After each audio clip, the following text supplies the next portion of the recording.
Nabi SAW tidak pernah menyebut pembagian-pembagian begini secara eksplisit seperti ilmu-ilmu yang lain. Sebagaimana tidak ada pembagian hadis sahih, hasan, dhaif. Sebagaimana tidak ada pembagian usul fikih menjadi fikih, tidak ada pembagian ilmu tafsir. Semua pembagian itu tidak ada. Ya. Siapa yang membagi ini? Para ulama. Karena Nabi itu datang satu paket. Nabi datang satu amalan itu mencakup 4 unsur, mencakup semua ilmu. Semua amalan Nabi ada syariatnya, ada tarekatnya, ada hakikatnya, ada ma'rifatnya. Jadi jangan sampai lagi ada pertanyaan konyol mengatakan, emang ada syariat, tarekat, hakikat, ma'rifat di zaman Nabi? Nah, itu pertanyaan konyol itu. Nanti kalau dibalik gimana? Emang ada hadis sahih, hasan, dhaif di zaman Nabi? Kan nggak ada. Jadi jangan bertanya yang konyol-konyol, sok kritis tapi nggak pakai data, sok kritis tapi nggak rasional. Lalu bagaimana kalau mau nanya? Kalau kita mau mengkritisi sesuatu, kuasai dulu yang mau dikritisi itu apa. Inilah pesan berat yang dulu diturunkan oleh Imam Abu Hamid Al-Ghazali yang wafat tahun 505 Hijriah. Sekarang 1434 ya. Apa kata beliau? Kalau engkau mau mengkritisi sesuatu, memuji sesuatu, maka kuasai dulu sesuatu itu apa. Dan ini beliau lakukan sendiri. Imam Al-Ghazali ketika hendak mengkritisi filsafat, dia pelajari 2 tahun, lalu dia review selama 1 tahun. Jadi 2 tambah, dan dia menulis dalam masa itu. Belajar, dia ulang, petakan, dia review, kemudian dia tulis 3 tahun genap. Jadi Imam Ghazali baru kemudian mempublikasikan kritiknya terhadap filsafat setelah 3 tahun mendalami filsafat. Kita sudah berapa tahun mendalami satu istilah, lalu kemudian mengkritisinya. Jangan-jangan kata orang, katanya nggak boleh kata orang, ya harus kata Allah dan Rasulnya. Ya, jika ada orang mengatakan itu batil, coba tunjukkan bahwa pembagian ini batil, ada nggak? Kan nggak ada. Syariat itu ada di Quran istilahnya, syir'atan wa minhaja. Itu ada di Quran ya.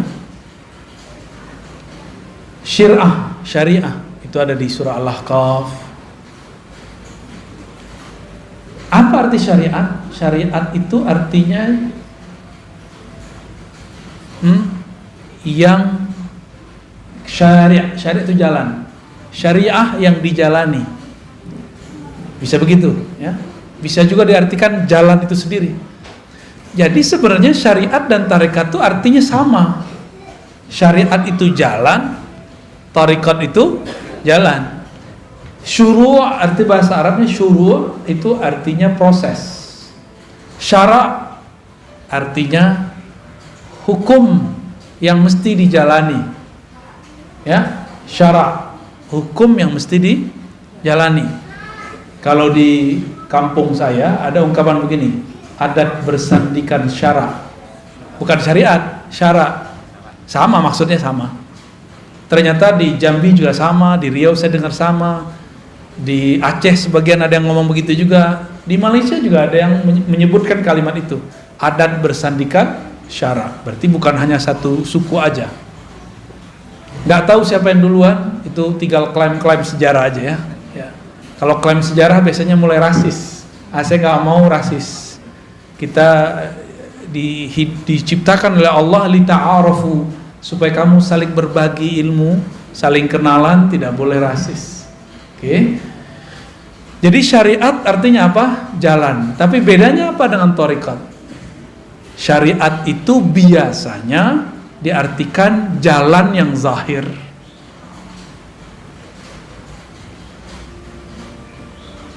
Kaedah-kaedahnya ada pada syariat. Nah, saya menerjemahkannya lebih eksplisit. Syariat itu adalah hukum-hukum Allah yang ditetapkan dengan dalil-dalil yang umum ataupun terperinci. Ya. Lalu bagaimana cara melaksanakannya? Namanya thariqat. Jadi kawan saya, dia nggak suka zikir Ratibul Haddad, Ratibul Attas. Tahu Ratibul Haddad? Ya, tahu ya? Ratibul Attas tahu? Atos tahu nggak Atos? Atos orang Sunda apa arti Atos? Sudah. Ratibul Atos bukan ratib sudah-sudahan. Itu nama imamnya, Al-Imam Al-Habib Al-Attas. Tapi dia punya zikir pagi sore, di-download di smartphone-nya, dan juga dia punya di perpusnya buku kecil. Di dalam Al-Quran surah Al-Ahzab ayat 41 ada perintah, ya ayyuhalladzina amanu zkurullaha dzikran katsira. Al-Ahzab ayat 41. Oke. Wahai orang beriman, ingatlah Allah sebanyak-banyaknya. Itu syariat, hukum syariat. Tekniknya gimana?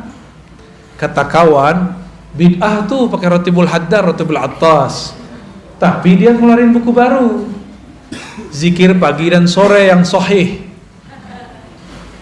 Itu juga namanya thariqat baru. Thariqat tergantung siapa namanya.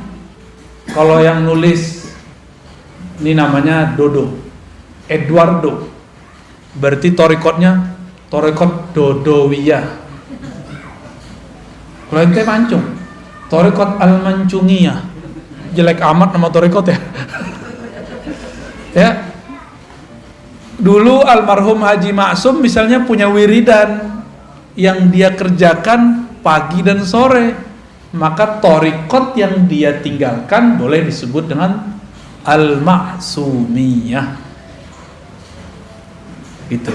Maka penamaan zikir itu biasa. Ya, boleh-boleh aja. Ya. Kenapa nggak disebut dengan zikir Nabi aja? Ya kan Nabi zikirnya banyak. Saya punya kitab zikir Nabi hampir 10 yang pakai ilmu hadis, dan kalau di luar ilmu hadis banyak, puluhan. Yang ilmu hadis saja pakai riwayat, itu udah pusing kita bacanya. Ini yang mana mau diamalkan duluan? Karena kita bingung, banyak dalil zaman dulu. Boleh meramu obat.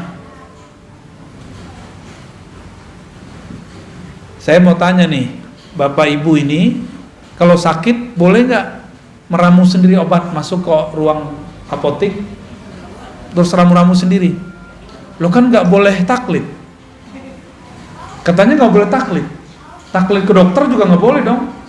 Kenapa percaya sama dokter? Taklid sama apoteker juga nggak boleh seharusnya. Kalau kita boleh bilang nggak boleh taklid. Taklid artinya apa? Ikut tanpa tahu kenapa hakikat sesuatu itu ada. Ikut tanpa mengetahui dalil. Kenapa obat kalau batuk ini A, B, C, D? Disebutkan nggak sama dokter? Disebutkan nggak sama apoteker? Enggak.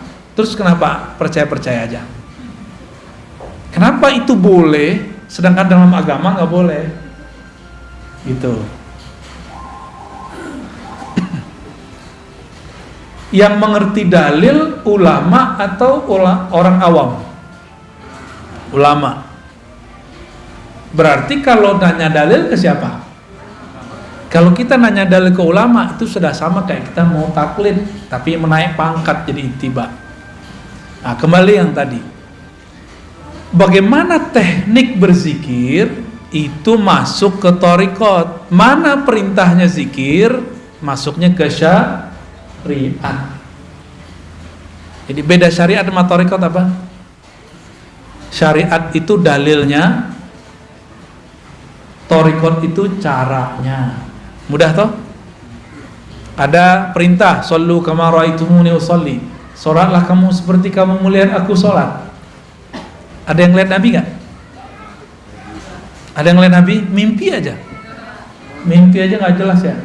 Kalaupun mimpi bukan Nabi lagi sholat kan. Terus kalau kita disuruh sholat melihat Nabi, kita ini nggak ada yang ngeliat Nabi, terus gimana caranya?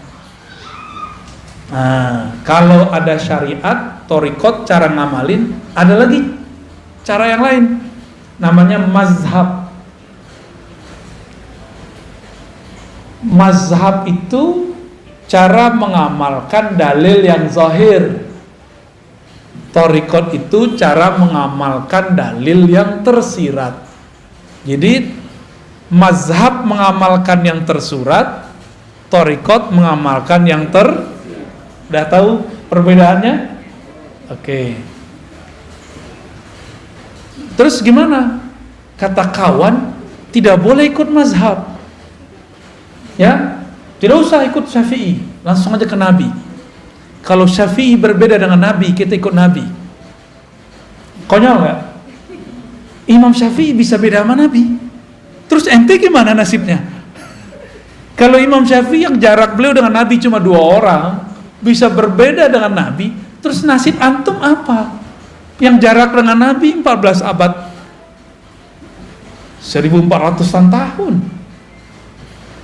Mikir-mikir kalau mau ngomong ya. Tapi ada yang lebih dahsyat lagi. Kalau sahabat berbeda dengan Nabi, kita ikut Nabi.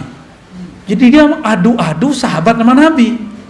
Ini orang lebih berbahaya daripada Syiah, lebih berbahaya dari Khawarij, lebih berbahaya dari Mu'tazilah. Karena yang mengadu-adu sahabat dan Nabi itu kelompok Syiah, kelompok Mu'tazilah, kelompok Khawarij. Kelompok Syiah bilang para sahabat pengkhianat, merampok, mencuri, mengambil pemerintahan yang Nabi wariskan kepada anaknya, mantunya, lalu diambil oleh mereka. Maka mereka benci ke Abu Bakar, ke Umar, Utsman. Saya nggak tahu Syiah yang di Bandung begitu apa enggak. Kali ada Syiah Al-Bandungi, dia masih cinta sama Abu Bakar, kan kita nggak tahu. Siapa tahu kan beda, namanya doang yang sama. Kalau sama, wah berarti dia bisa saudaraan sama kita. Tapi kalau mereka menghujat sahabat, ya saya hello aja ya. Nggak bisa, kita nggak bisa bersahabat. Ente aja nggak bisa bersahabat sama sahabat Rasul, gimana bersahabat sama kita? Gitu, ya. Ada orang ngomong begitu, bener nggak? Kalau imam mazhab, Imam Syafi'i beda sama Nabi, kita ikut Nabi. Jadi dia pernah berpikir, bersuuzon ke imam. Kalau Nabi, imam ini berbeda sama Nabi. Imam ini buat ajaran baru. Jadi yang dia pikirkan mazhab itu agama buatan imam. Ini kesalahan besar ini. Ini logika yang nggak nyampe. Buat definisi tapi nggak nyampe. Dan saya sering ketemu dan udah sering contohkan. Mereka ngomong nggak usah ikut Syafi'i, langsung aja ke Sahih Bukhari. Masih ingat? Masih ada nggak orang begitu? Masih ada. Padahal kita udah ngaji kemana-mana, kita ulang-ulang ini. Tanda dia kalau ngeritik kita nggak pernah dengerin video kita. Ya. Imam Bukhari murid dari muridnya Imam Syafi'i.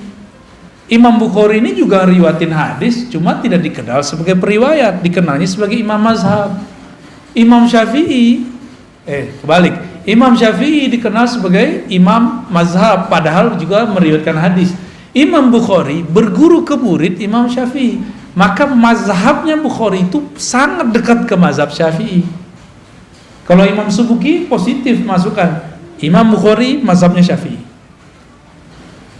Udah positif belum masukkan. Karena pas kita presentasi kan, ajaran Imam Bukhari hampir dekat dengan mazhab Syafi'i. Lebih tua mana Imam Syafi'i, Imam Bukhari? Lebih dekat mana ke Nabi, Imam Bukhari atau Imam Syafi'i? Jadi kalau kita ikut salaf, lebih orisinal mana? Ikut Syafi'i atau Bukhari? Tuh, itu namanya mazhab. Mazhab ini berkembang, tapi di samping kirinya ada thariqat juga berkembang. Dulu ada namanya Imam Hasan Al-Basri. Imam Hasan Al-Basri punya murid namanya Habib Al-Ujaimi. Ada muridnya Daud At-Tai. Daud At-Tai punya murid Ma'ruf Al-Kharqi, Sarri Sabti. Lalu Imam Junaid Al-Baghdadi. Maka dulu disebut thariqat Junaidiyah. Apa nama thariqatnya? Junaidiyah. Tapi thariqatnya lebur, banyak cabangnya. Cabangnya ada thariqat Naqsyabandi, ada Qadiriyah, ada Khalwatiyah, ada Suhrawardiyah, ada macam-macam nama thariqat pecahan daripada Imam Junaid. Dalam pecahan itu, kita ambil dua sampel, thariqat Naqsyabandiyah dan thariqat Qadiriyah. Nabi berbicara dalam syariatnya, afdalul dzikri la ilaha illallah. Dalam surat Muhammad, fa'lam annahu la ilaha illallah. Ada syurba, fi mau ya?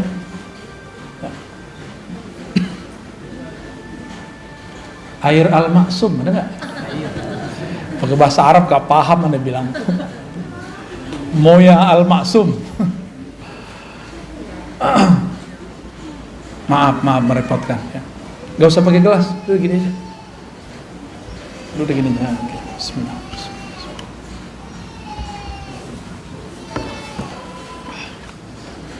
Udah gak usah. Ayat ini syariat nih. Fa'lam annahu la ilaha illallah. Surat Muhammad ayat 19. Ada dalil dari hadis, afdalul dzikri la ilaha illallah. Zikir yang paling nikmat, paling lezat, paling afdal, paling bermutu, paling jitu, itu adalah la ilaha illallah. Terus caranya gimana? Coba antum baca la ilaha illallah. Biasa aja kan? Coba baca la ilaha illallah. Ada yang tahu, ketahuan tuh kalau sudah berarti udah ngambil thariqat udah tuh. Tapi kalau la ilaha illallah, itu belum tuh. Saya tahu dari suara aja kita ngerti. Apalagi kadang-kadang kalau sudah dihentakkan ke dalam kolbu ini kan bercahaya kalau disebut nama Allah. Itu terasa tuh cahayanya, gitu. Dan memancar di wajah. Ada wajah keasikan. Karena afdhalul zikri, zikir paling enak, paling nikmat la ilaha illallah. Kalau orang Sunda, makanan paling enaknya apa? Karedo. Bener Pak? Tempe. Santri dia nih ya, Batagor apalagi. Ini yang ngomong orang Padang. Tadi orang Sunda yang ngomong. Kayaknya yang lebih sohor orang Sunda nih. Bener, karedok. Oke. Karedok kalau cara buatnya ditonton di YouTube, buat sendiri, beda gak dengan mak-mak kita yang dulu buat? Beda. Kenapa beda? Suka enak aja. Thariqatnya, tekniknya. Maka thariqah itu teknik. Beda warung, beda rasa, bener. Bahan sama. Bahannya apa aja? Pucing. Tuh. Kalau saya makan keredok saya nggak nanya. Yang penting enak, gitu. Teh yang penting buatnya enak. Tipe-tipe murid begitu. Ada murid mau tinggal jadi aja. Udah Pak Kiai, Pak Ustadz, ajengan, ajarin zikir, udah pusing. Tapi kalau sang guru tahu la ilaha nafi illallah isbat, diambil dari pusar, dibawa ke kayak gitu caranya. Itu cara ngaduk-ngaduk kalimah dalam kolbu. Ya, kalau salah aduk jadi nggak tuh barang? nggak jadi. Kelebihan gosong, kurang nggak mateng, nggak enak, sama. Jadi kalau kita nih zikir, coba sendiri hasil lihat YouTube. Ya beda kalau ketemu, ya beda. Abis makan di tempat orang jual karedok yang enak di Bandung, kita nggak belajar cara buatnya. Besok balik, kita nggak belajar nih, kita cobain di rumah dengan cara yang lama, rasanya beda nggak? Oke. Tapi kita datang ke kokinya, ajarin dong, diajarin sama dia tekniknya. Kita cobain di rumah, rasanya sama atau beda? Tetap beda. Tetap beda. Zikir depan guru, nikmat. Karena disuapin sama beliau. Cobain di rumah, tekniknya udah dikasih nih. Istighfar, tawasul, apalagi, oh semuanya lengkap deh. Nih bahannya, kamu cobain sendiri di rumah. Kita cobain. Kok ambar ya? Kenapa? Karena kita belum terlatih. Sang guru, napas dia udah begitu, ya. Ibu kita karena sudah lama jadi ibu, dia tiap hari harus buat masak buat anaknya, maka enak jadinya. Ya tetehnya jadi ibu tapi bukan yang masak, sama aja, ambar juga. Saya kan orang Padang, itu suka mengamati rasa rendang. Sama-sama resto A, tapi beda tukang masak, kokinya beda rasa, padahal mereknya sama. Ya, sama-sama rendang loh ya. Padahal bahannya sama. Itu namanya thoriqah. Beda cara adukannya, beda teknik membuatnya. Masukin daging ke dalam santan aja itu ada timingnya. Bener, emang begitu. Sama.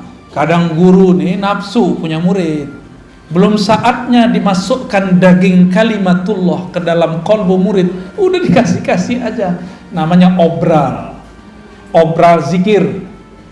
Janganlah diobral zikir. Ini kalimah thayyibah, ini kalimah mahal. Afdalul zikri la ilaha illallah. Pelan-pelan.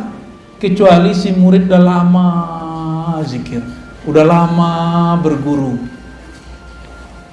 dan direstui oleh gurunya, baru kita kasih. Walaupun sekali bertemu boleh, cuma baru kemarin sore hijrahnya udah minta talqin aja ya.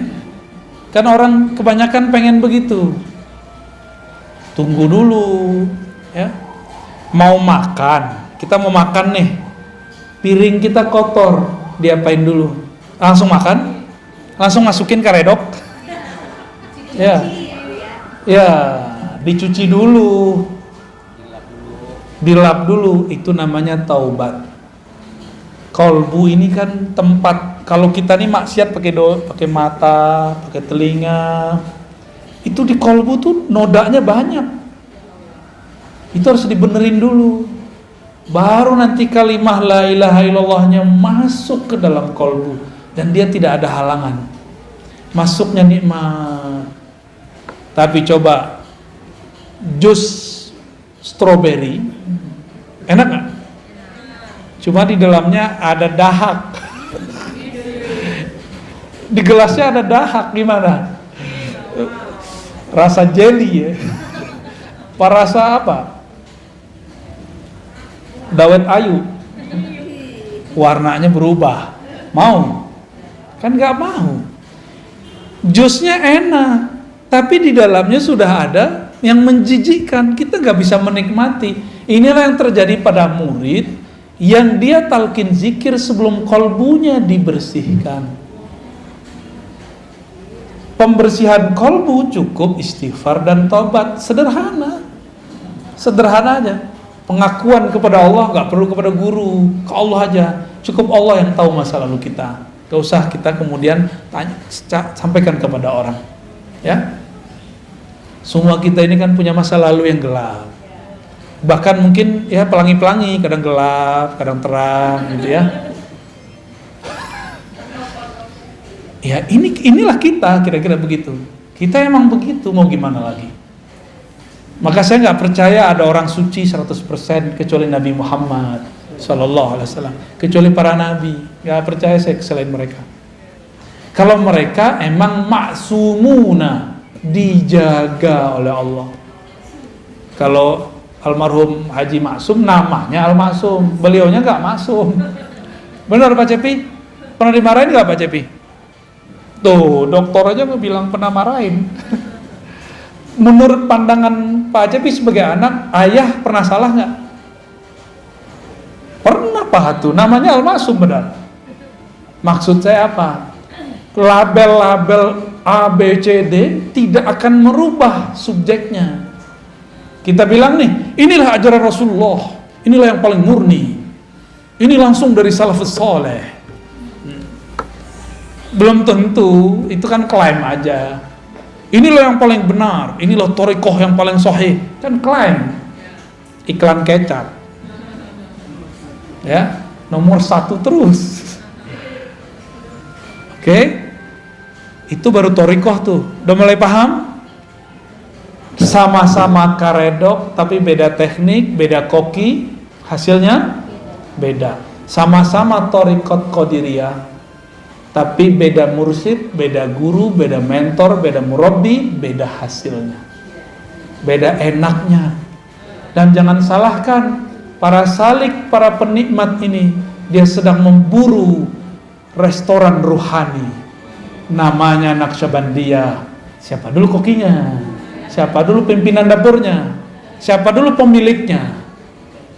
Ya. Apalagi sudah beda menu. Naqsyabandiyah menunya beda dengan Qadiriyah. Di Naqsyabandiyah zikir lembut dulu, baru zikir keras. Nggak ada keras juga sih, zikir bersuara aja. Di Qadiriyah zikir keras dulu, la ilaha illallah, gitu kan?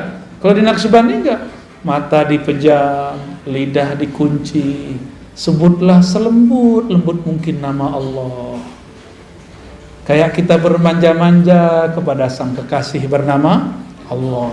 Beda nggak? Beda, badan lemes-lemesin. Kalau di thariqah Qadiriyah enggak, kalau perlu tangan di kepal. Dulu saya belajarnya begitu. Kepal tanganmu, ya. Tarik nafas, baca. Mulai dari zikirhu Allah, la ilaha illallah, Allahu, semuanya itu. Ada zikirhu aja, ada ahad-ahad aja. Betul-betul menghentak di dalam badan ini. Ada ilustrasi lain. Kita ini ada yang suka musiknya nge-rap, nge-rock, ada yang suka musiknya slow, bener. Ini wajahnya wajah apa nih? Nggak percaya. Ini sukanya apa? Jangan-jangan haram lagi. Sukanya hadroh. Hadroh itu udah separuh-separuh ngerok tuh, tang tung tang, tang tung tang. Saya alirannya slow. Jadi kalau datang ke hadroh, saya request yang lembut dikit ya, gitu. Karena kalau denger duh, duh. Dulu masih muda banget, seneng. Dulu thariqah Qadiriyah, thariqah Samaniyah yang saya pelajari, kita seneng kalau zikir keras. Apalagi kalau dikasih duk-duk. Allah, la ilaha illallah. Waduh, nikmatnya bukan main. Kalau seminggu itu nggak ada zikir keras, kayaknya dunia ini hambar. Dulu begitu. Belakangan umur udah nambah, ya senangnya yang adem-adem, yang lembut-lembut, tapi tidak anti zikir keras. Memahami zikir keras ini beda gitu. Cari senangnya yang lembut-lembut. Datanglah Syekh Ahmad Khatib As-Sambasi yang hijrah ke Makkah. Dia belajar 2 thariqah, Naqsyabandiyah, Qadiriyah. Dia gabunglah satu paket. Zikir keras dulu, habis itu lembut. Ya boleh-boleh juga sih. Makanya kalau datang ke pusat-pusat tarekat di Bandung, di Tasik, di Garut, mau jalurnya yang manapun. Kalau di Tasik kan sudah masyhur tuh, Abah Anom, Suryalaya, macam-macam. Di sini ternyata juga ada TKN tapi beda jalur. Metodenya sama, keras dulu baru lembut. Kenapa? Karena memang sudah satu menu ya. Cuma kenapa yang ini enak terkenal, yang itu tidak? Kenapa? Sama kayak rumah makan, yang ini terkenal, yang itu tidak. Padahal rasa, bukan rasa, menunya sama, rasanya beda. Jadi lidah ini nyari rasa.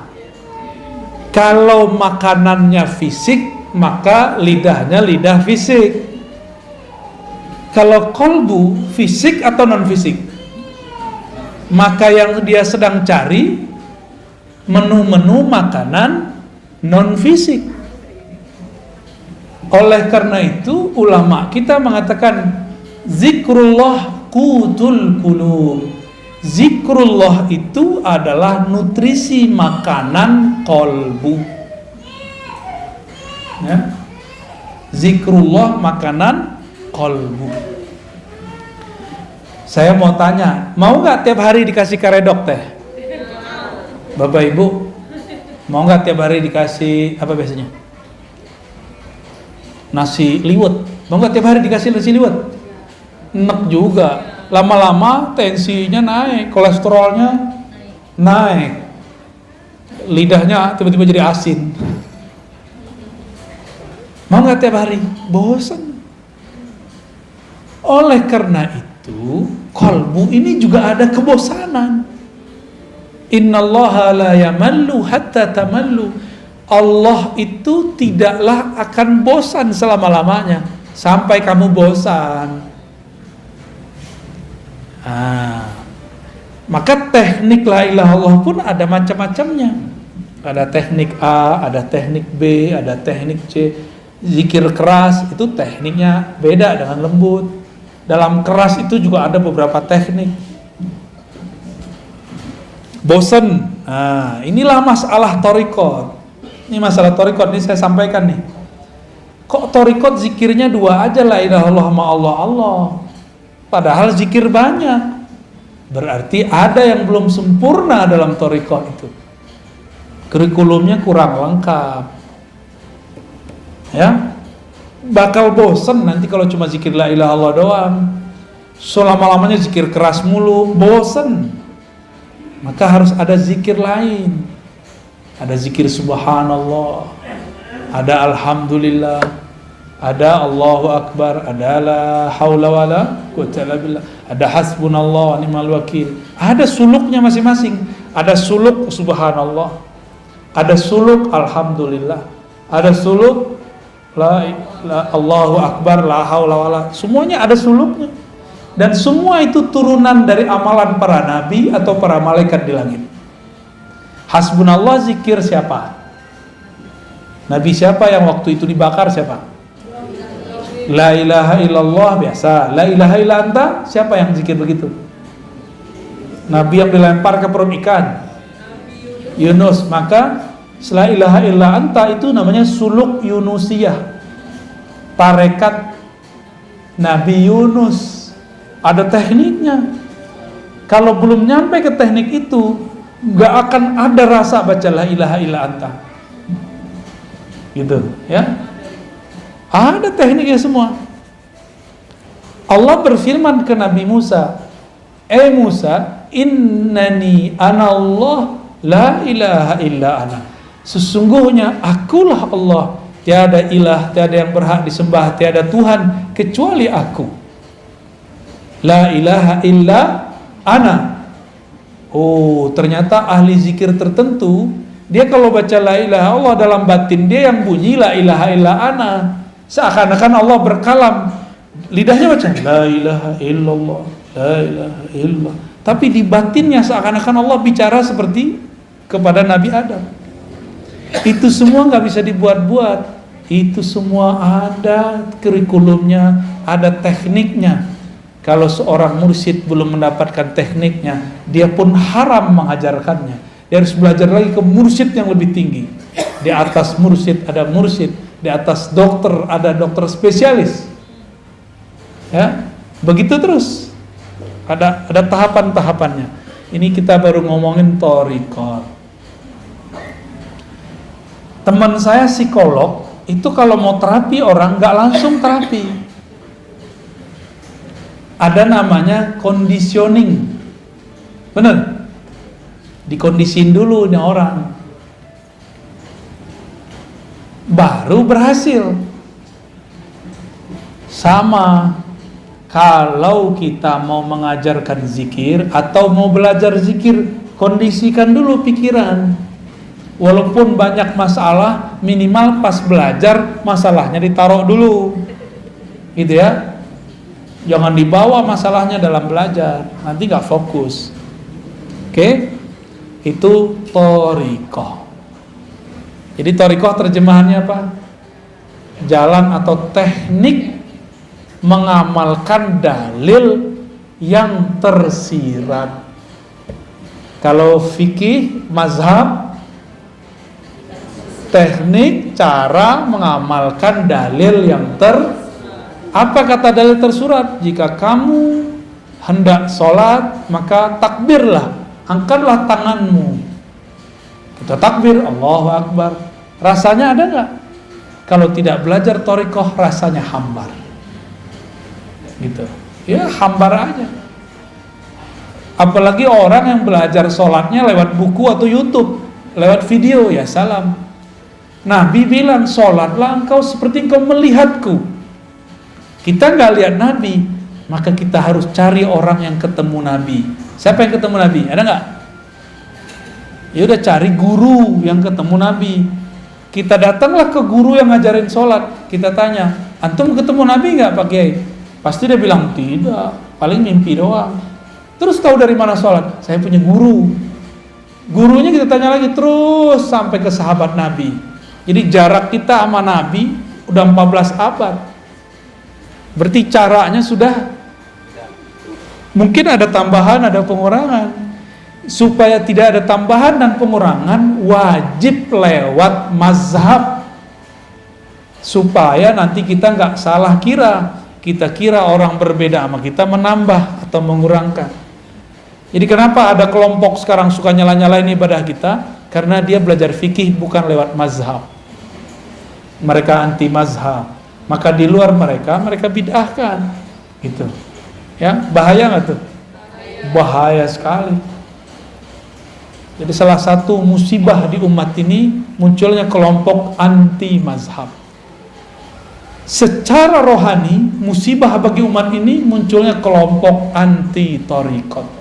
Akhirnya zikir hambar semua.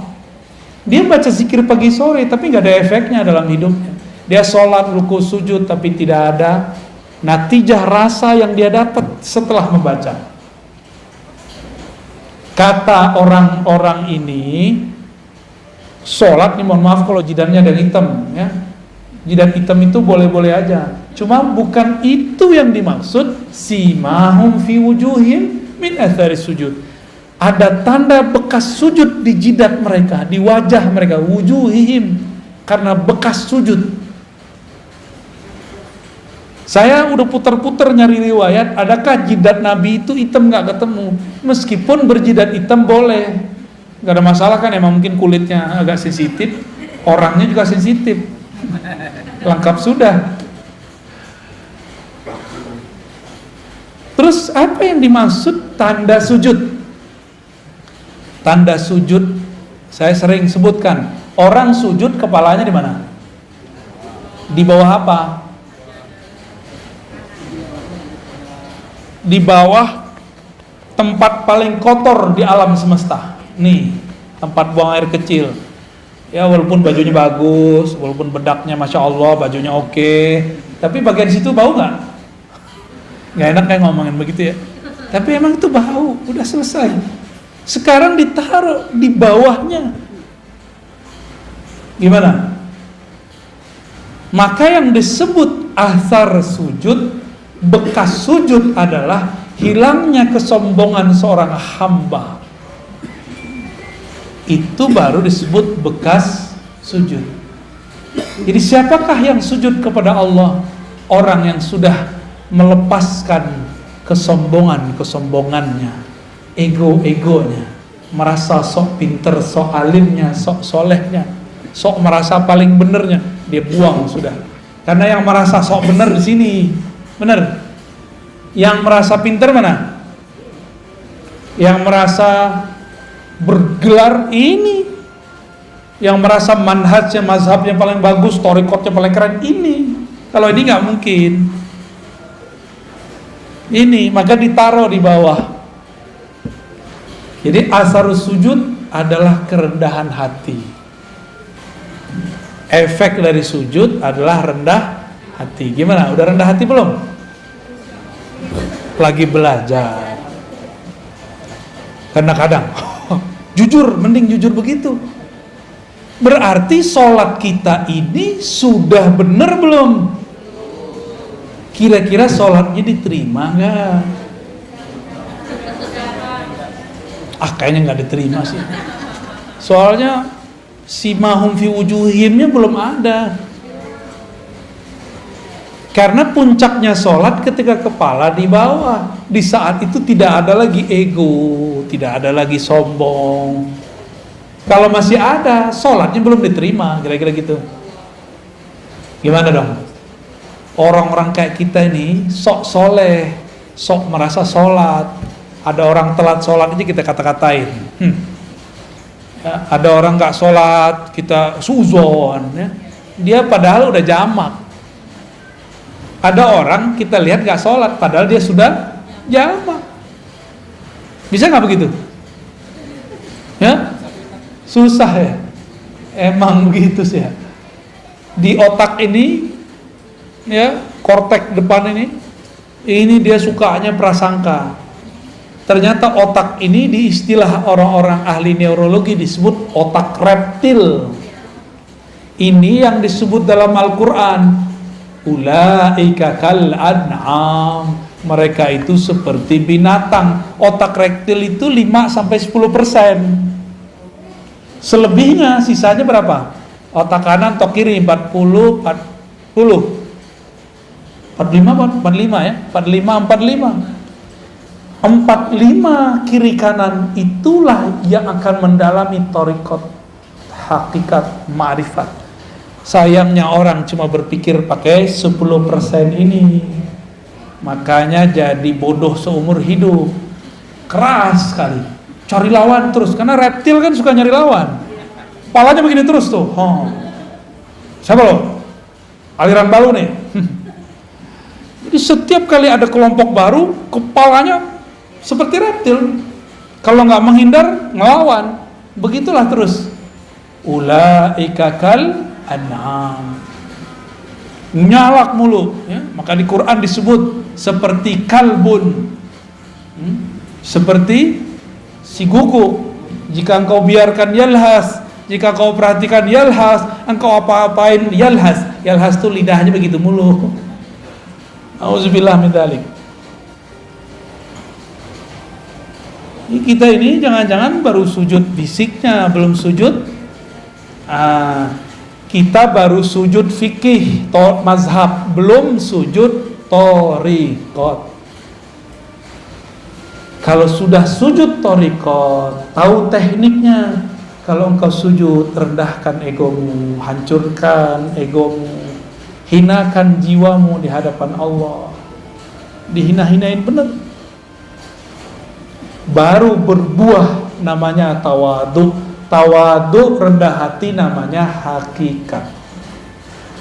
Ya, jadi hakikat itu buah dari orang dari tarekat.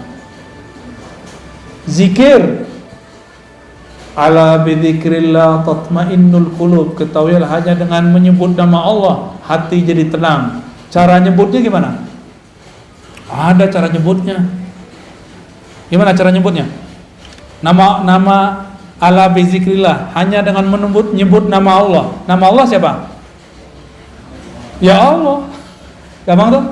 Bismillah. Gimana cara nyebutnya? Allah. Gitu cara nyebutnya? Enggak. Ada tekniknya. Ya. Itu yang mahal. Ya, harus pakai talqin.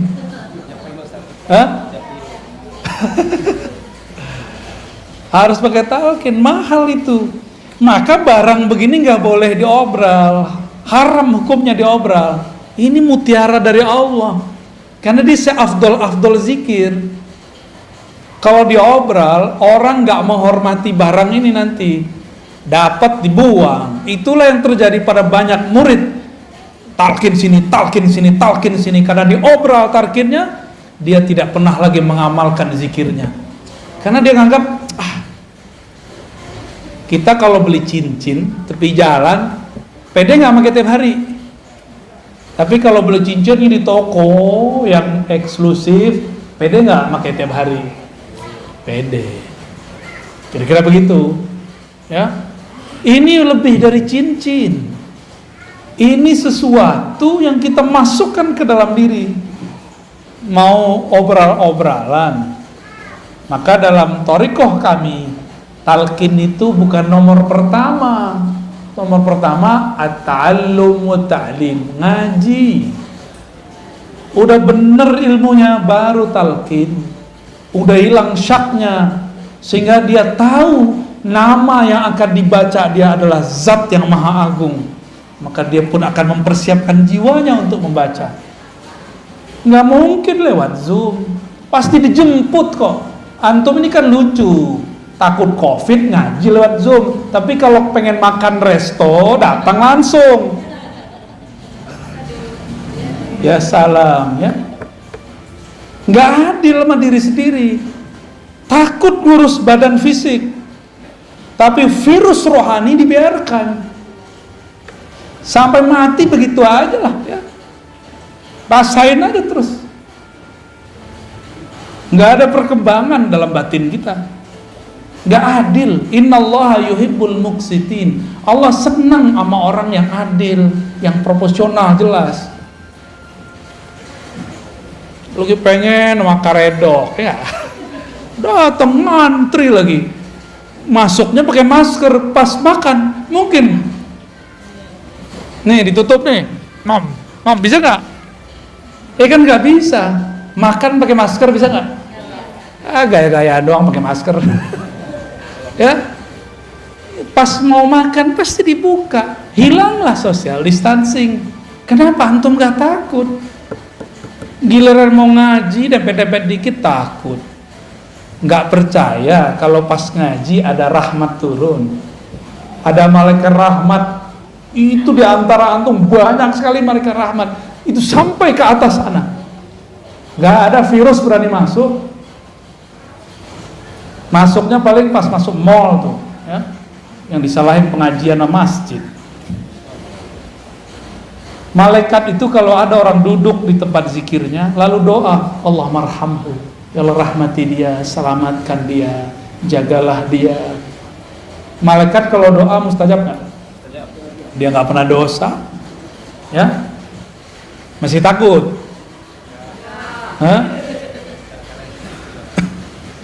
Nggak takabur loh ya, nggak boleh takabur, tapi insya Allah ya, yang adil sama diri. Ini bukan nyinggung yang nonton online sama Zoom ini. Kalau yang karena jarak kita maklumi. Ini masih di kota Bandung. Ya, saya aja datang dari Jakarta, masa antum di sini Zoom, gaya bener. Ya, sok higienis, sok jaga badan tapi nggak jaga rohani.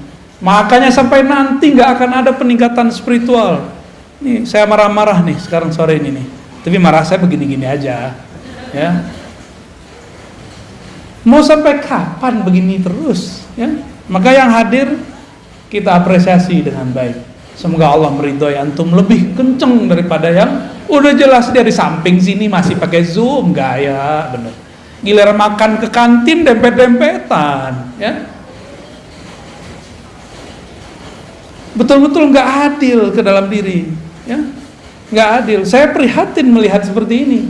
Kalau mau protokol kesehatan lengkap, prokes-prokesan yang adil semuanya, ya, semuanya rapi, siap-siap hidup merana. Udah divaksin juga ya. Terus untuk apa dong kita divaksin ya? Protes ya, tuh ya, Pak pemerintah, semua orang udah bosen. Orang udah bosen semua. Tapi gimana lagi, ke depan kita harus pakai aplikasi segala macam lah. Jadi yang pakai fingerprint, dulu kan kantor punya print. Kalau sekarang semua orang harus punya peduli lin, nggak hanya fingerprint, dicolok hidungnya. Kita ikutin aja mainnya ya. Yang penting kalimah Allah bertahta di dalam kalbu. Ya. Yang penting ketenangan muncul di dalam jiwa. Harus muncul di dalam jiwa. Jika dilakukan zikir berdasarkan tekniknya, sama dengan orang makan karedok, makan rendang sesuai dengan takarannya, cara masaknya, udah pas sudah.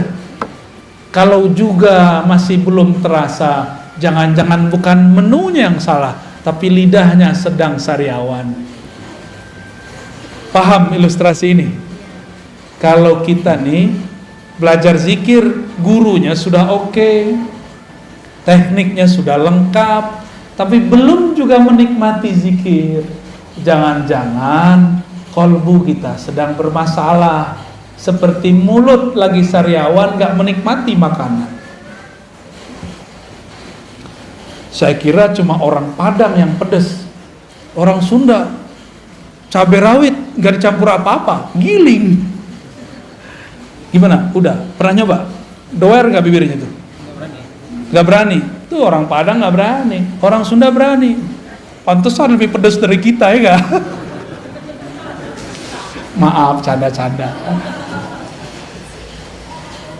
Itu torikot, hasil dari bertorikot, tenangnya kolbu dalam berzikir, namanya hakikat. Kita punya kesimpulan, punya hikmah. Oh begini ya kalau zikir dikerjakan secara benar, hasilnya begini. Kita tahu metodenya, tahu teorinya, paham hikmahnya. Ini namanya hakikat. Ya, jadi hakikat itu pengetahuan yang diperoleh setelah menjalani hakikat. Tapi hati-hati, tidak semua pengetahuannya tepat. Maka di atas hakikat ini harus ditingkatin lagi. Si hakikatnya harus diuji. Karena hakikat ini pengetahuan, tapi pengetahuannya terpisah. Zikir la ilallah rasanya ini, zikir hu rasanya ini. Itu namanya hakikat. Terpisah-pisah. Beda zikir, beda rasa. Umroh sama puasa, beda nggak rasanya? Keasikan umroh haji berbeda dengan keasikan tahajud, benar? Pilih mana? Sama-sama pegel loh kaki, tahajud, sama-sama tawaf. Kenapa orang lebih sering memilih umroh? Padahal mau ketemu Allah di rumah juga bisa. Nggak mesti ke Ka'bah kali. Kenapa? Karena menu, orang bosan satu menu. Rasa, ada rasa yang didapat di dalam umroh beda dengan rasa yang dapat dalam tahajud. Rasa ini menghasilkan pengetahuan. Pengetahuan inilah yang disebut ilmul yakin. Ilmu yakin. Paham? Kira-kira? Nama lainnya hakikat. Sehingga kita punya keyakinan, kalau aku baca ini, aku yakin begini, itu orang udah punya hakikat. Maka orang yang sudah mengerti hakikat, jika ada orang bersyariat sholat 1000 rakaat, dia cukup 2 rakaat, itu udah sama. Kalau orang bersyariat belum mengerti ilmu yakin, dia sholatnya baru by pahala. Kalau ada pahala dia sholat, kalau nggak ada pahala dia nggak sholat. Kalau orang mengerti hakikat, dia sudah tahu bahwa sholat itu jangan harap pahala, tapi ada sesuatu di belakang itu. Inilah yang disebut oleh Nabi, orang alim tidur lebih ditakuti oleh setan daripada orang yang itu, maksudnya yang punya ilmu hakikat. Kalau ilmu yang zahir-zahir mah biasa. Lalu apa beda hakikat dengan ma'rifat? Hakikat itu masih bisa luntur. Hakikat itu masih bisa salah. Yakinan kita kadang-kadang belum tepat. Dari mana kita tahu? Yang paling banyak dapat ilmu hakikat waktu di surga itu malaikat namanya Azazil. Tetap saja tergelincir, dipecat dari malaikat namanya iblis. Iblis itu ahli hakikat. Dengan ilmu hakikatlah dia menyesatkan orang-orang ahli zikir yang tidak berguru. Pernah berguru terus ninggalin gurunya. Pernah bermajelis lalu keluar dari majelis. Orang-orang begini dicaplok sama iblis. Apa kata iblis? Zikir kamu keren ya. Karena zikir kamu banyak orang sembuh nih. Kamu sebenarnya mursyid yang lebih sakti daripada gurumu. Mulai terbersit. Kita lebih sakti dari guru. Tuh, kena tuh dah. Pernah nggak ngelihat ada orang begitu? Ya, murid kiai besar buat tarekat baru. Ini nasib dia ini. Keluar dia dari halaqah. Karena terbersit dalam hatinya, dia lebih sakti dari gurunya. Dia nggak sadar gurunya sedang pura-pura nggak bisa. Ngetes dia aja. Guru pura-pura nggak bisa ngeruqyah, nggak bisa. Oh, saya nggak bisa doain air, pura-pura aja. Bukan berarti dia nggak bisa. Dia nguji antum itu, ngerasa sakti nggak melebihi guru. Banyak yang terpedaya di situ. Apalagi urusannya udah ketemu pulus, ya. Apalagi urusannya udah ketemu pengikut. Orang merasa pengikut itu aset dia. Waduh, gawat. Banyak orang tergelincir pada bab ini. Banyak sekali. Oleh karena itu, orang sudah bertarekat dapat hakikat, masih bisa tergelincir. Contohnya Barsisa. Contohnya Musailamah Al-Kazzab. Itu Musailamah kan dulu ikut nulis wahyu. Musailamah ikut nulis wahyu, Bang. Khidmah ke Rasulullah. Maka kita berdoa orang-orang yang berkhidmah untuk agama ini, untuk kita tidak membelot di akhir nanti. Amin. Ya. Ini bahaya benar. Kenapa? Si Musailamah ini melihat harian Nabi. Dia mikir, Nabi mah biasa aja orangnya. Kita begini, dia begini. Kita begitu, dia begitu. Akhirnya dalam pikiran apa? Nabi ini orang biasa kayak. Kejadianlah sekali, ada penulis wahyu selain Musailamah. Nabi turun ayat kepada Nabi.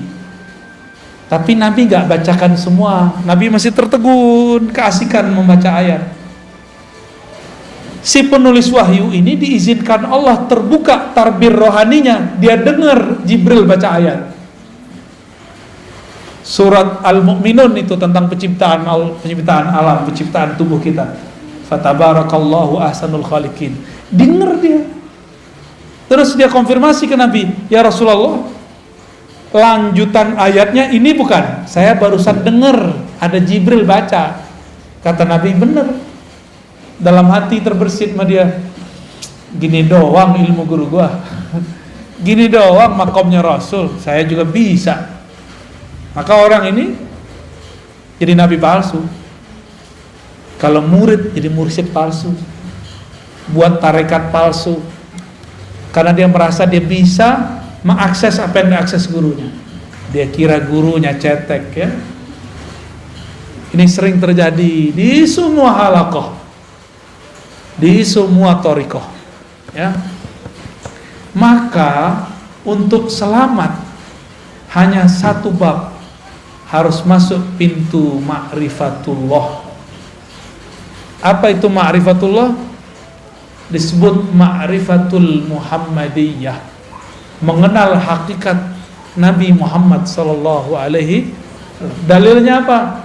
Qul in kuntum tuhibbunallaha fattabi'uni. Katakan jika engkau cinta Allah maka ikuti aku sang Muhammad. Maka dia harus ikut ma'rifat Nabi Muhammad sallallahu alaihi wasallam. Nabi ketika sholatnya banyak, beliau gak bilang supaya kalian selamat. Nabi bilang, aku ingin bersyukur kepada Allah. Nabi ketika dapat wahyu gak bilang, gua doang yang bisa dengar, lu gak gitu. Kalian gak bisa. Gak ada Nabi kesombongan begitu, gak ada. Nabi selalu merendahkan hatinya di hadapan Allah dan para sahabatnya.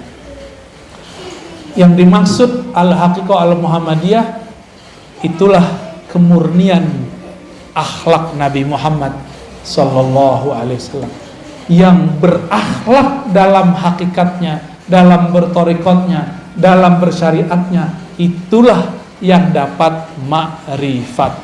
Dan tidak sedikit kita dengar ada orang ketemu orang semakin tinggi teori ma'rifatnya semakin sombong. Apa itu? Ngeremehin orang, berarti dia sombong nggak? Gak level, gitu kan?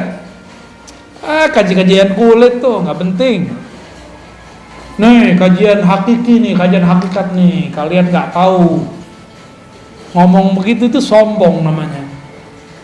Sedangkan Rasulullah mengajarkan tidak boleh sombong. Udah jam 5, Ustaz. Kholas ya? Ya udah tanya jawab deh kalau ada. Fadhal. Terima kasih Bu ya. Mana dari Bapak atau Ibu-ibu saya nggak bisa lihat. Dari Bapak-bapak dulu barangkali ada yang perlu sampaikan. Dari Zoom ada 2, tapi sebelum dari Zoom dari yang hadir dulu mungkin silakan. Ustaz, ada ibu-ibu yang nanya. Mangga kami nanti sorotkeun. Assalamualaikum warahmatullahi wabarakatuh. Abia mau bertanya tentang masalah contoh. Sampai sekarang saya masih bukan ragu ya, masih bingung. Karena dalam satu sisi ada yang mengatakan bahwa kita itu bertorikot harus sama orang yang masih hidup. Mursyidnya itu harus masih hidup. Sementara yang lainnya bilang, oh tidak usah, yang sudah meninggal juga tidak masalah. Yang begini yang mana Abu ya? Begitu. Okay. Assalamualaikum. Kalau kita ini belum mandiri, guru wafat, maka sebaiknya punya mursyid yang masih hidup, yang dapat ijazah dari mursyid itu atau dari mursyid yang lain. Jangan yang nggak dapat ijazah, nggak nyambung nanti, nggak nyambung ke Nabi Muhammad, nanti nyambungnya ke iblis. Ya, yang boleh ngajar zikir adalah syaikhun ma'zunun inda syaikhihi, guru yang diizinkan diijazahkan gurunya. Kalau nggak dapat ijazah, sedapat ijazah aja yang diajarin, jangan lebih. Nggak pernah diangkat mursyid, jangan ngaku mursyid. Mursyid itu nggak mesti tua loh ya. Itu masalah otoritas satu thariqah. Ada di thariqah tertentu yang dapat ijazah umur 90, di thariqah yang lain umur 19 sudah diijazahin. Saya ketemu kemarin waktu ke Sumatera, ada guru saya, dia sudah memimpin suluk dua thariqah, Naqsyabandiyah dan Samaniyah Qadiriyah. Itu dia mimpin dari umur 20, sekarang umurnya udah 70 sekian, berapa tahun tuh? Ya jadi nggak mesti tua fisik. Mana ada kaedahnya tua fisik? Nggak ada. Kita kan bayangin Syekh Mursyid harus tua, pakai tongkat, harus pakai sorban, ya salam. Mursyid itu mau pakai apa aja dia mursyid. Mau mereka baju kaos, dia mursyid. Orang nggak akan bisa luput karena ada mutiara di kolbunya. Sekali dia berbicara, keharuman rohaninya tercium oleh orang yang mencari rohani. Gak bisa dibohongin. Rumah makan, masak, udah ditutup, kecium baunya gak? Ya, kecium baunya. Sama kira-kira, ya. Jadi saran saya teh, kalau belum disiplin untuk zikir yang diajarkan guru, maka bermursyidkanlah kepada yang hidup dan dapat izin dari gurunya. Gitu ya. Kalau enggak, nanti enggak nambah-nambah. Makomnya segitu-gitu aja. Karena zikir itu nggak ada batas. Zikir itu di atas makom ada makom, di atas makom ada makom. Zikir la ilaha illallah ada ribuan tekniknya. Yang diajarin kan baru satu. Baru dari besar ke bunuh-bunuh itu mah satu, belum banyak itu. Banyak tekniknya. Ya. Saya ngamalin sudah hampir 100-an lebih teknik itu. Baik yang langsung diajarkan beliau-beliau ataupun yang secara rohani. Adalah berapa ratus teknik la ilaha illallah doang. Mau ditarik kemana aja nikmat zikir la ilaha illallah itu, nikmat sekali. Ya, jadi jangan mengkultuskan seorang guru. Di atas guru ada guru, di atas wali ada wali, di atas nabi ada nabi, di atas rasul ada rasul. Puncaknya Rasulullah Sallallahu Alaihi Wasallam. Torikot itu yang hebat bukan namanya, tapi mursyidnya.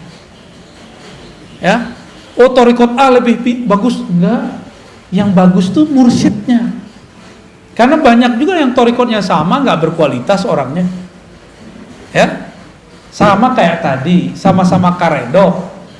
Ya, tapi beda orang, beda yang masak, beda hasilnya. Jadi bukan karedoknya yang salah kalau dia nggak enak, tapi yang salah si gurunya. Yang masak udah bagus. Itunya udah enak, lidah lagi masalah, pikiran lagi banyak, bisa enak gak? Enggak ya? Mau makan karedok ingat AA, AA yang lama. Baik, terjawab ya? Terjawab? Alhamdulillah.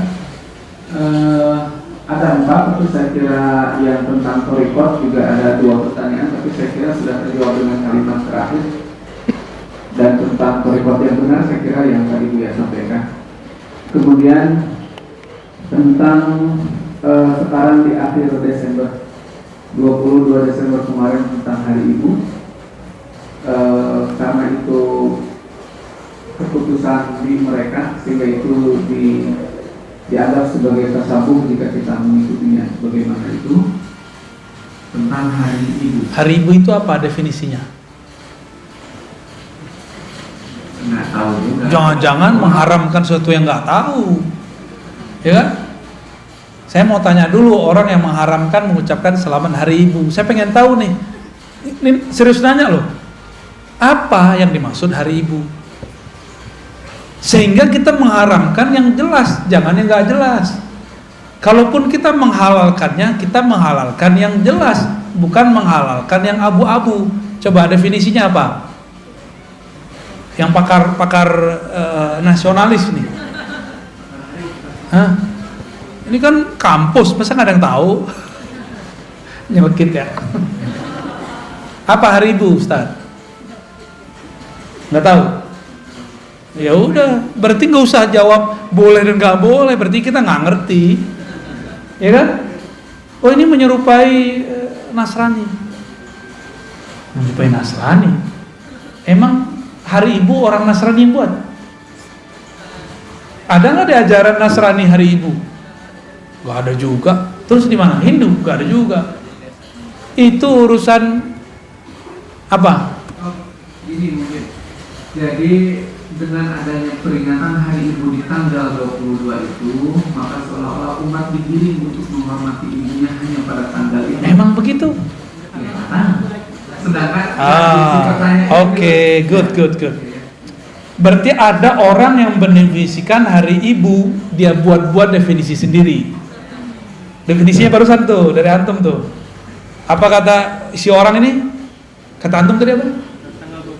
Tanggal 22 seolah-olah menghormati ibu hanya pada tanggal itu sehingga umat tergiring untuk ke situ di hari lain. Oke. Sekarang kita tanya sama yang menetapkan Hari Ibu tanggal 22, apakah begitu maksud dia? Enggak, coba buka sendiri kan udah ada googling. Terus selama ini Google nggak dipakai, cuma nonton yang nggak jelas. Cobalah, aneh pura-pura nggak tahu kok tadi ya. Emang begitu definisi Hari Ibu.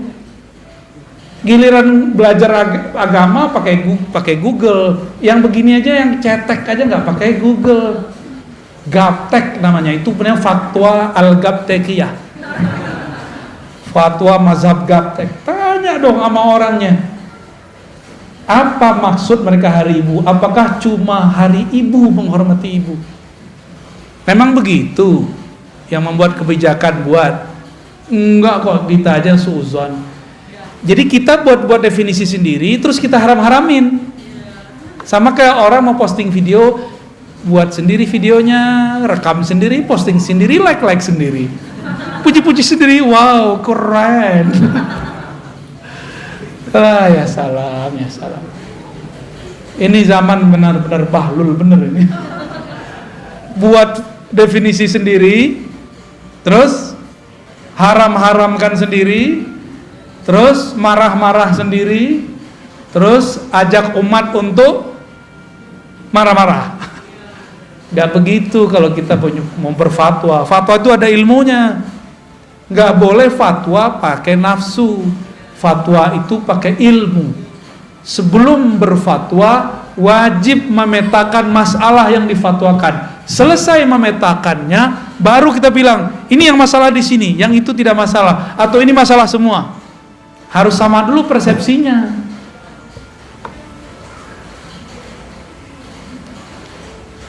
Orang Muhammadiyah punya Islam berkemajuan, NU Islam Nusantara, di Wasliyah ada Islam apa kemarin? Waktu kita ke Wasliyah, saya lupa ada istilahnya. Di Medan kemarin, orang Persis gimana? Islam apa? Islam murni. Pasti adalah jargon-jargon gitu. Benar. Ada orang buat definisi Islam Nusantara itu Islam sholat pakai bahasa Jawa. Ntar kalau yang benci Muhammadiyah, Islam berkemajuan, nanti sholatnya pakai bahasa Inggris, maju. Emang begitu? Saya buat definisi sendiri, terus saya salah-salahin orang, diketawain nggak? Jadi kalau kita mau menentang, menerima, mengamalkan sesuatu, tanya definisinya kepada yang punya barangnya. Namanya tabayyun. Idja'akum fasikum binaba'in fatabayyanu. Itu Ustaz ya. Jadi gimana? Boleh nggak hari ibu? Ya? Harus. Ya. Berarti hari ibu bukan menggiring umat hanya menghormati ibu, hari ibu saja, benar? Ya. Kalau begitu definisinya ada masalah nggak? Tapi kalau definisinya hari ibu adalah hanya hari itu aja menghormati ibu, itu baru nggak benar. Tapi ternyata definisi itu nggak ada kan? Nggak ada. Ya sudah udah beres kok. Kita aja yang cari-cari masalah, rame-rame sendiri, tengkar-tengkar sendiri. Ngundang masalah. Emang ada bahasa Arabnya bahsul masail, cari-cari masalah. Jangan-jangan pertanyaannya masalah ya? Bener, ya lanjut. Yang satunya lagi juga saya kira harus dibahas dalam bahasa masail. Tapi yang saya akan bacakan tentang thariqah aja. Apakah saya boleh ikut thariqah Buya? Banyak tadi yang harus diikutnya 100 lebih ya. Masya Allah. Jadi gimana dong? Itu pertanyaan antum kali. Thariqah saya ngaji. Jadi ngaji aja dulu. Ngaji dulu, 1, 2 ngaji. Antum hafal nggak? Yang kedua apa? Ngaji. Hah? Tuh, baru lupa. Ini khidmahannya aja lupa. Apalagi antum. Khidmah. Yang ketiga baru talqin. Jadi saya nggak mentalkin kecuali saya lihat orangnya sudah berkhidmah baik ke perjuangan thariqah atau ke umat. Kita lihat dia. Atau dia sudah berkhidmat jauh untuk dirinya. Ada orang datang dari mana-mana. Dia udah lama ngaji, udah mentok. Kita lihat khidmatnya bagus, kita talqin. Tapi itu nomor 3, bahkan nomor 4 gitu. Terus apa lagi? Sholawat. Maka orang ikut thariqah kami nggak punya sholawat, keluar aja ya. Kita sholawat minimal 313. Atau kalau nggak bisa 100 pagi 100 sore. Tuh, nggak bisa juga ya 10 pagi 10 sore, nggak bisa juga. Nggak bisa juga.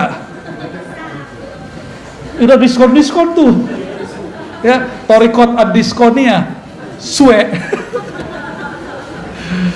Terus apa lagi? Mujalasalatul sholihin, duduk bersama orang soleh, bergaul dengan orang soleh. Kita ini kan gak soleh, kita ini masih rusak. Supaya kita ini terbentuk dengan kebaikan, maka carilah komunitas orang baik. Jangan-jangan kita lah yang merusak komunitas yang lama. Ya, jangan bilang tuh komunitas itu jahat tuh, aku kalau di sana pasti rusak. Kita yang merusak mereka. Nih teman saya nih ada mantan nih. Kalau dia nggak ada, kata temannya nggak ada lo nggak ada rame, nggak ada dia nggak mabuk orang. Nggak ada dia nih, orang nggak mabuk.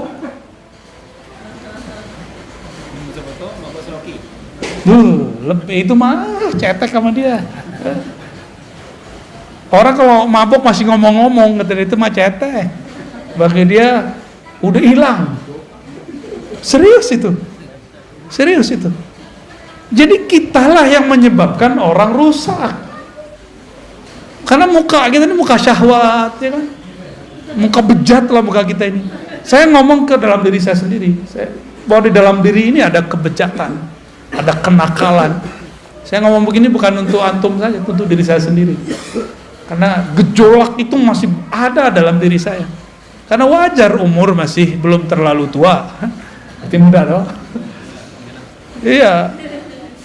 Masih seger lah. Gejolaknya kuat.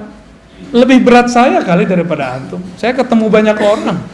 Macam-macam warna kulit, macam-macam. Pusing kita.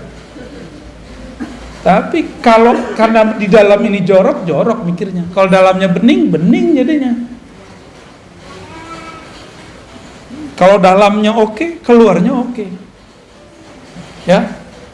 Jadi tuduhlah, katakan ke dalam diri, wahai jiwaku yang penuh dengan kemunafikan, jangan engkau tuduh orang lain munafik. Itu sebabnya kita perlu berkumpul dengan orang-orang soleh. Orang soleh bukan soleh pakaian. Pakaian tidak pasti.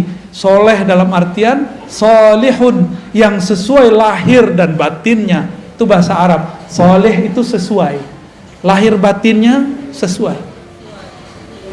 Ya, baik. Apa torikot terakhirnya apa? Hah? Salamatus sadar, gak nyimpan dendam, benci, suuzon, buruk sangka kepada orang lain. Bisa nggak? Hah? Ada tekniknya. Ya, apa lagi masih ada? Adab. Ya. Susah kalau sendiri, kalau berguru gampang. Ya, ajari aku. Ya, itu kurikulumnya itu. Ada 7, ya. Ada 7. Dari situlah kita kemudian bergerak. Ya, sekarang marhalahnya baru 2, 1, 2, 3, 4 ini muter-muter. Ya. Ta'lim, ta'lum, khidmat, talqin, udah. Ini masih yang concern. Jadi kenapa orang torikot masih busuk-busuk hati? Karena dia nggak nyampe ke salamatus sodar, cuma zikir-zikir doang. Zikir kalau belum istighfar, tambah banyak zikirnya, tambah besar dendam dan sombongnya.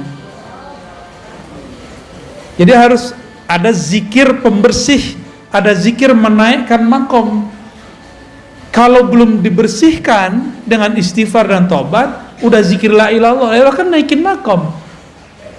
Dia naik, nodanya juga naik. Tubuh pohon ini berkembang, benalunya nggak dipotong, tambah gede pohon, tambah gede juga si benalunya. Maka carilah guru yang bisa membersihkan parasit dalam diri kita. Parasit itu ya menjalar dalam jiwa. Semua kita itu sama. Ya.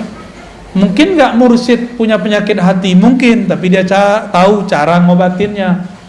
Kalau antum dikit aja nggak tahu caranya, Ya, kira-kira begitu ya. Oke, pertanyaan terakhir. Ya, apa ada lagi? Ini kita sering. Di belakang ada juga tuh. Ada pertanyaan? Ada, tuh di belakang tuh. Oh, di atas. Bukan di belakang antum. Ada hantu. Masya Allah. Ya. Alhamdulillah sebagai senangan. Ya, sila. Mau dikasih ke belakang? Masih ada di belakang, Pak? Bismillah. Terakhir ya dari Ibu ya. Ya, mangga. Assalamualaikum warahmatullahi wabarakatuh. Assalamualaikum. Barakallahu ya. Saya termasuk yang selalu menyimak ceramah Ustaz di YouTube. Karena harisan Pak Ustaz. Torikot YouTube ya. Tapi sekarang jangan ya, sudah langsung. Alhamdulillah. Ini saya mau bertanya Ustaz. Apakah seseorang bisa ma'rifatullah tanpa tahu nama ruhnya? Saya tahu itu dari YouTube, dari Ustaz. Dan apakah yang boleh mengenal nama ruhnya itu hanya orang-orang tertentu saja atau siapa saja boleh tahu? Baik, Terima baik. kasih Ustaz, kalau bisa saya mau tahu Ini nama dosisnya saya. ada dosis 1000 ini. Oke. Ilmu tentang nama ruh ada pada bab keempat. Berarti ada bab 3, ada bab 2, ada bab 1. Bab 1 ini awal. Bab pertama namanya Ma'rifatul Asma. Nah, mengenal nama-nama Allah. Makanya talqin zikir pasti nyebut nama Allah. Orang begini masih bisa kenal Allah tanpa nama ruh. Ya. Jadi 1, 2, 3 dapat diperoleh tanpa nama ruh. Tapi yang keempat itu ma'rifatuz zat, hanya dapat diperoleh oleh ahlur ruh, orang yang punya nama ruh, jika dia ikut suluknya ruh. Dan itu baru saja dibuka ilmunya. Ya. Masih panjang jalannya ini. Masih panjang. Sekarang yang ada torikot itu 3 yang pertama, yang 4 belum. Belajar ma'rifatul asma, itu nomor 2. Bab kedua, nomor pertama. Nomor bab kedua, ma'rifatul af'al, mengenal perbuatan-perbuatan Allah, cara kerja Allah.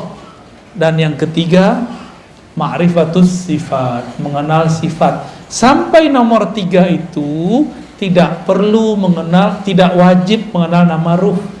Bisa semua. Ya, nanti Allah kasih sendiri, mungkin potongan depan namanya. Allah yang kasih tahu. Atau dia mimpi ketemu Rasul, Rasul kasih nama dia. Saya ketemu beberapa mursyid yang dia sampai dikasih nama oleh Rasulullah. Tapi biasanya cuma depannya aja. Nama itu ada rangkaian-rangkaian namanya. Karena nama itu diambil dari karakter Nur Muhammad yang memancar dari Ahmad. Warna, ini cahaya ada warnanya nggak? Kita bilang ini cahaya terang, perih di mata atau teduh? Cahaya ini perih, benar.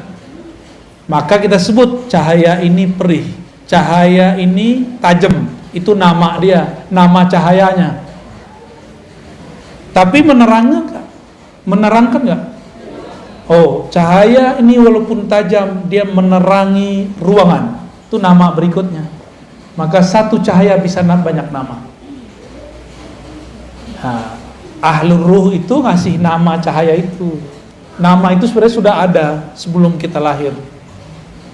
Sebelum kita ke alam ini, kita sudah ada belum? Sudah. Jika hidup di sini nggak pakai nomor KK dan KTP, bisa kemana-mana nggak? Ruh kalau nggak punya nama nggak bisa masuk ke badan kita. Emang Allah main serabut-serabut doang ngambil ruh, sud gitu, nggak bisa. Ada daftar nama yang antri untuk ditiupkan. Ada namanya dia. Dan yang punya pengetahuan mengenai nama ruh bukan saya, Bu. Saya cuma penjelas metodologi keilmuannya. Mungkin ada santri yang nggak sabar, terus keceplosan ngomong, Buya Ustadz nih muter-muter aja. Buka aja sih seenak perut lo aja. Nggak bisa begitu. Ilmu ini ada tahapan-tahapannya. Jangankan ilmu ruh, ilmu talqin aja belum saya bagi-bagi semua kok. Apalagi ilmu, ya jangan suka-suka kita komentar, ya.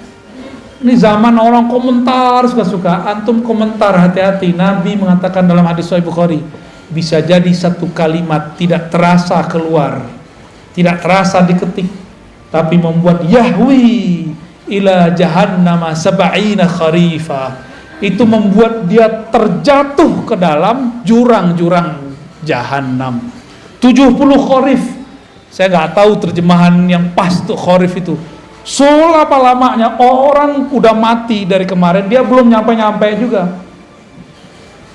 Ada munafik mau dilempar oleh Allah di masa Rasulullah. Itu dia sampai sekarang belum nyampe itu ke bawah. Karena kalimah itu. Saking dalamnya itu sab'ina kharifan, 70 kharif. Dalam kayak palung Mariana kalau di laut tuh. Dalamnya bukan main. Hati-hati komentar.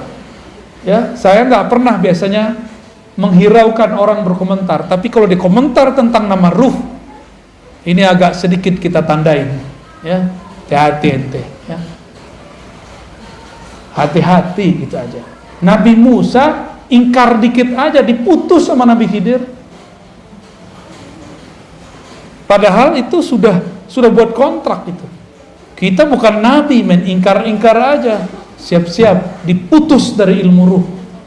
Ilmu ruh itu ilmu paling mahal. Paling mahal itu. Sabar-sabar Bu. Ya, sabar-sabar. Nanti kalau ada komunikasi dengan teman-teman riba, daftar aja nama ruh.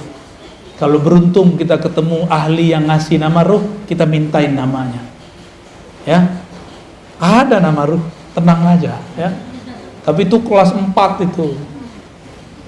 Sekarang belajar zikir torikot yang ada aja dulu, ya. Amalin aja yang ada. Aduh, pertanyaannya udah berat nih, Tat. Padahal kita ngaji baru berapa bulan nih. Sekali sebulan lagi kan. Pertanyaannya soal Iya. Udah cukup? saya kira gimana Mas? Cukup ya? Oke. Baik. Boleh. Baik, kami masih ada acara lagi. Mohon maaf tidak bisa sampai maghrib di sini. Dan seperti biasa salamannya dengan hati aja ya, bil qulub. Gak usah juga dokumentasi lah, gak usah lah. Cukup di hati aja ya. Semoga tidak mengurangi kehikmatan kita bergaul bersama, bermujalasah, duduk bersama. Bapak Ibu yang bukan Allah, terutama sahibul bait ya, Dr. Cepi dan tim, semoga antum yang buat kegiatan ini diberkahi oleh Allah. Semoga dijaga selalu oleh Allah ya. Dan beliau yang mendirikan ini, Allah berikan kenyamanan, kebahagiaan, cahaya di alam sana. Amin ya rabbal alamin. Bagi kita yang hadir, jangan berhenti. Ruh itu tidak pernah puas mempelajari nama Allah, sifat Allah, hafal Allah, dan rahasia-rahasia Allah. Selamat penasaran. Assalamualaikum warahmatullahi wabarakatuh. Warahmatullahi wabarakatuh.